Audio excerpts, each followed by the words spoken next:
If you were a kid who grew up in the 1980s or 90s, you're probably familiar with the best well-known children's home video labels. For example, Family Home Entertainment is best known for releasing the Rankin Bass TV specials and TV episodes from Teenage Mutant Ninja Turtles. And Sony Wonder is well known for releasing the Sesame Street compilation videos and episodes from Nickelodeon TV shows such as Doug, Rugrats, and Ren and Stimpy. However, as the years go by, many of these companies/labels will later be defunct as they enter the early 2000s, whether it's filing for bankruptcy or making the decision to be merged or to be folded with a small or bigger corporation. However, there is one such company who made the second decision I just mentioned, and that is Lyrick Studios. Even though the name not immediately ring a bell, but there's a fair chance you have heard of their video releases. And I think their history is a very interesting one, as it started out with lots of hope and excitement before ultimately fizzling out. Lyrick Studios was founded in 1994 by Richard C. Leach, who was also a founder of the Lions Group, and father-in-law of Cheryl Stamps Leach, the creator of Barney the Dinosaur. The two latter companies would later become as one, as the aforementioned Lions Group would be Lyrick's first division.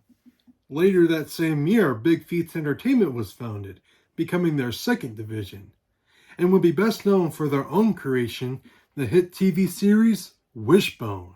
Like many other entertainment companies back in the day, as they started their own productions, sometimes their own logo would not show up after the years following. In fact, the Lyrick name would also not show up in 1996, as it started out in the end credits of Wishbone in 95.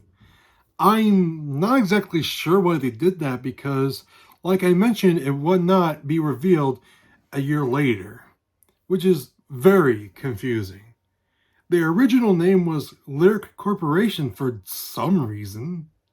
Going back on track, in April of 1996, Lyrick began releasing their own line of videos, starting with Kids for Character, with their revealed logo and made as a collaboration with both Character Counts Coalition and Universal Studios Florida. What Lyrick Studios is best known for is their own distribution model, where they can distribute original or re-releases of their own productions, as well as partnering with other companies to distribute their own properties too. The first videos they distribute was the obscure animated Christmas series Francisco's Friendly World, created at Edu Mundu Productions, and two Joe Scruggs videos, Joe's first musical video and Live from Deep in the Jungle. Another thing I should mention, despite being their flagship character, Lyrick Studios has not yet released any videos featuring Barney the Dinosaur, even though the now named Lions Partnership has already been releasing videos of the character independently underneath the Barney Home Video label.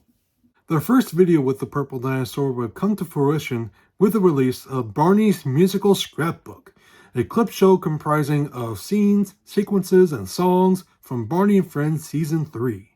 Now, this was released around the same time when Barney's first era came to a close.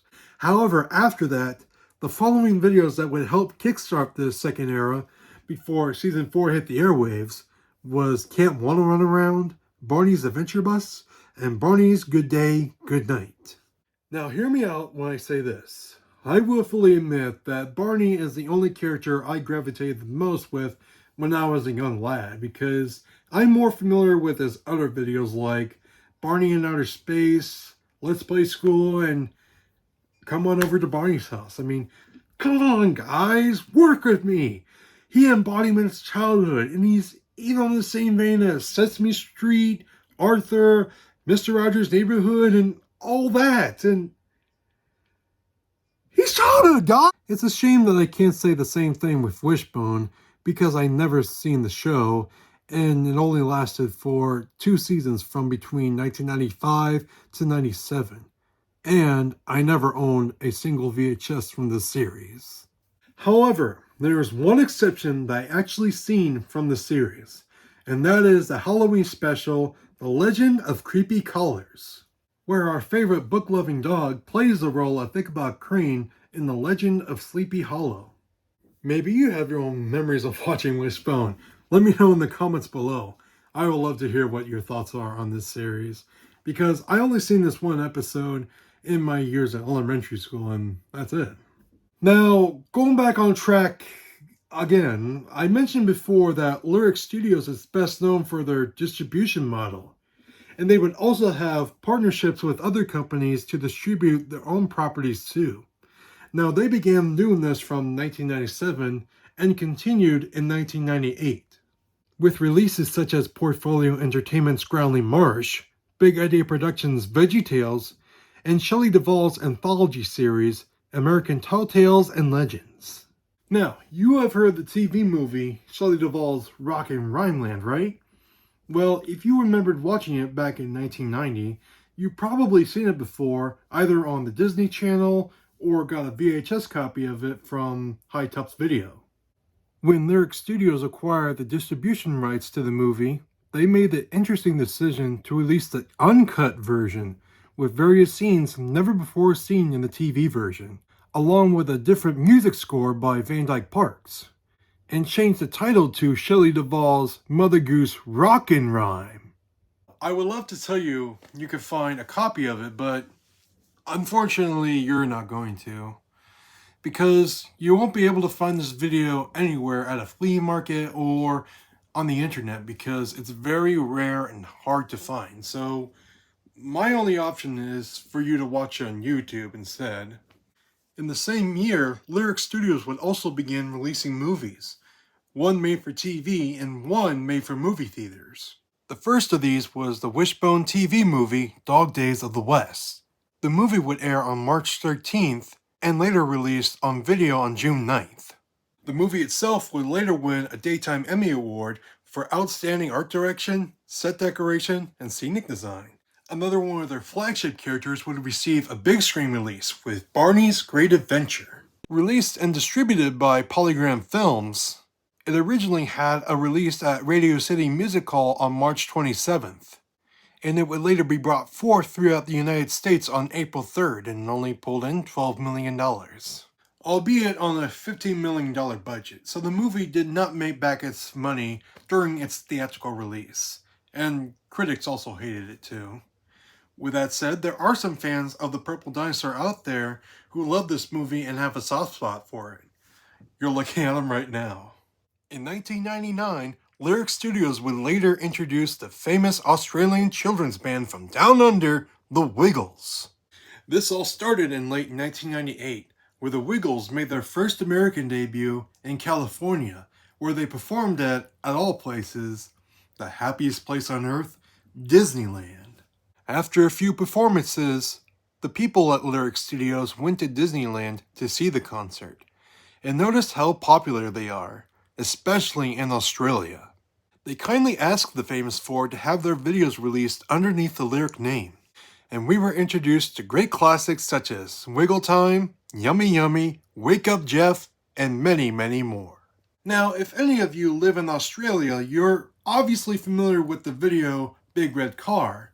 When it was transported over to America by Lyrick, it was later renamed to Dance Party, as we realized that the video itself was more focused on dancing rather than the Big Red Car, as the title song itself was the finale song.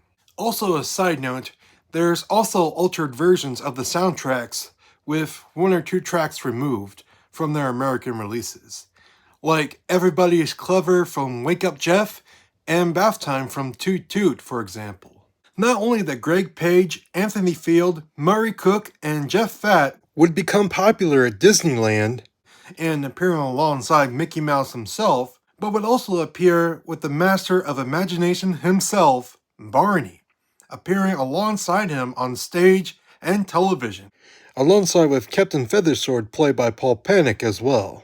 Their chemistry with each other managed to become so popular that Lyrick Studios made the great decision to have the Wiggles appear as a halftime show in Barney's second live tour, Barney's Musical Castle. Unfortunately, no footage of seeing them on stage has ever existed. So the only evidence we have for now are these images right here, which are very, very awesome, I will admit. As we leave the 1990s, we now enter into a new millennium. The year is 2000. From there, Lyrick Studios would also join forces with another company, Humongous Entertainment. Humongous would commission Lyrick's own publishing division called, well, Lyrick Publishing, to release books based on one of their characters, such as Putt Putt, Freddy Fish, and Pajama Sam. In the same year, construction company Hill & Wilkinson were about to turn this little distribution label into an actual corporation. That's right, Lyrick Studios has now become an actual fully functional studio, with tons of hardworking people, alongside with Timothy Klott at the helm as CEO. And I will fully admit, these photos of Tim with the Wiggles is pretty funny. As Lyrick Studios began to grow, Michael Eisner, who was CEO at the Walt Disney Company at the time, was looking to buy the company. He offered to make Barney as big as Mickey Mouse if Lyrick was sold to Disney. That's right, Disney almost got its hands on not only Barney the dinosaur, but Wishbone too. However, Richard refused. Along with Jeffrey Katzenberg, who was also a part of Disney at the time, laid out plans he envisioned for Barney if involved with Disney. Again, Richard refused, as he liked the idea of Lyrick being independent, which I will admit is a very bold move to make. It takes guts, man. Real guts. I'm not gonna lie, I like it. Oh my goodness. However, Mr. Leach was no longer active as he used to be now that he is in his 70s, and was ready to slow down and wanted to resolve ownership of Lyrick. Although none of his children had any interest of wanting to run the company.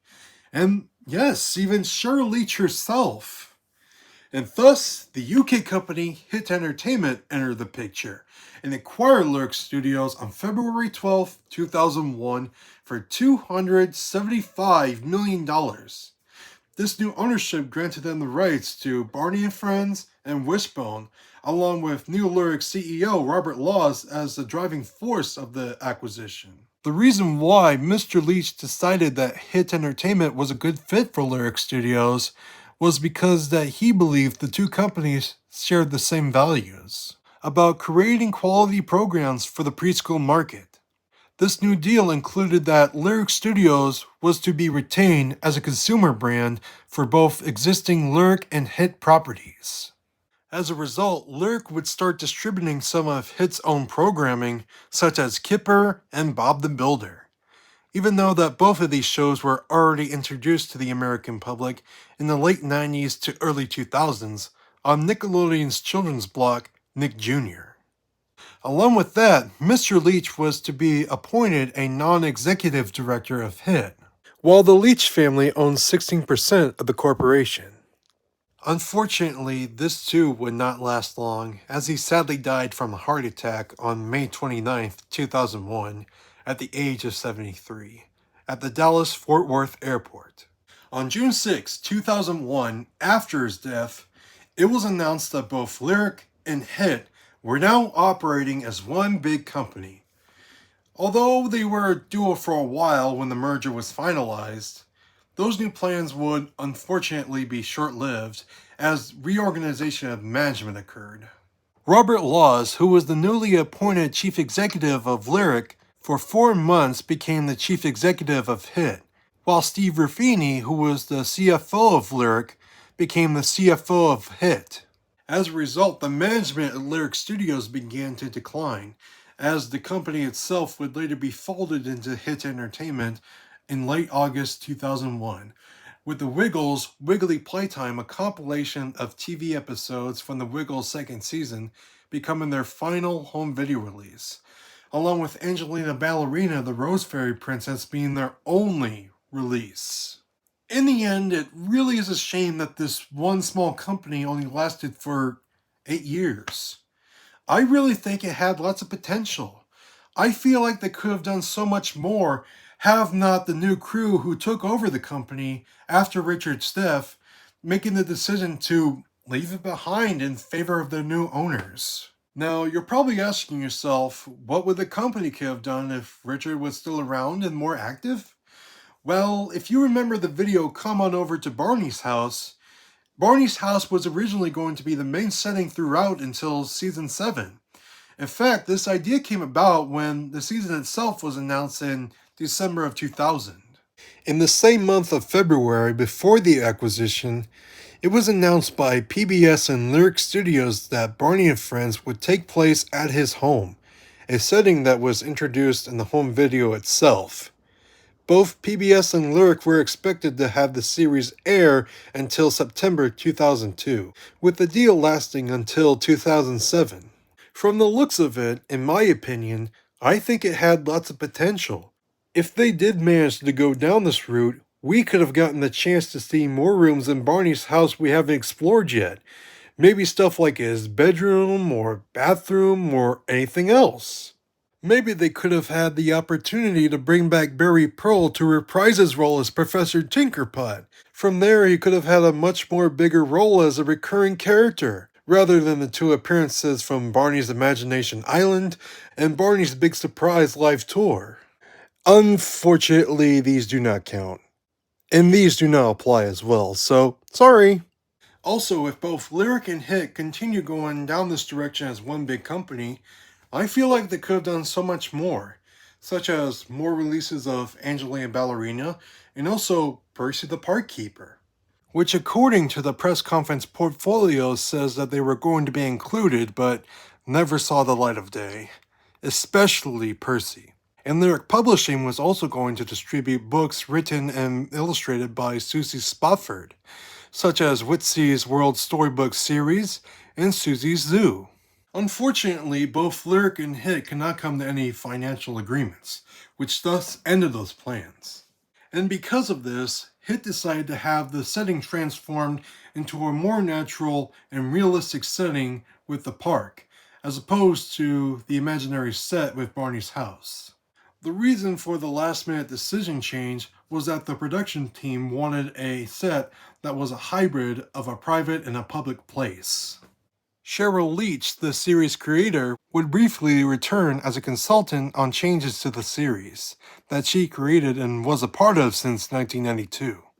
In the same year, Ghislaine Entertainment, who is best known for the TV series Thomas the Tank Engine and Friends, would later acquire the stop-motion TV series Fireman Sam.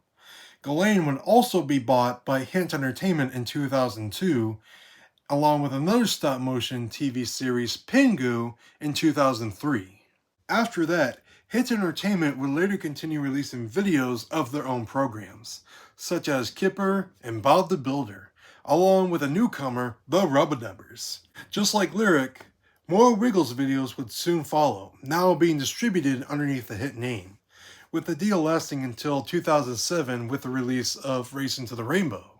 In 2012, Hit Entertainment would later be bought by Mattel for $680 million, and would later be rebranded into Mattel Creations in 2016, 4 years later, with Barney, Angelina, and Thomas remaining, along with Fireman Sam and Bob the Builder now being sold to DHX Media, now known today as Wild Brain Studios. In conclusion, Lyrick Studios, like I mentioned before, has a very interesting history. From their triumphant rise to their tragic falls, being bought and folded into another company, and being bought and transformed into an even bigger company. If you're a kid who grew up in the 1990s, there's a fair chance you might have remembered watching a video of an imaginary purple dinosaur, a book-loving dog who gets lost in his own mind, Christian vegetables who tells us Bible stories, and 4 funny dudes in color skivvies singing and dancing and wiggling around to their own music. And to end this video off, I have a question for you. What are your memories of Lyrick? What videotapes have you collected? What books, what kind of merchandise did you get? Tell me in the comments below. Thank you for watching this very special video, and I'll see you next time.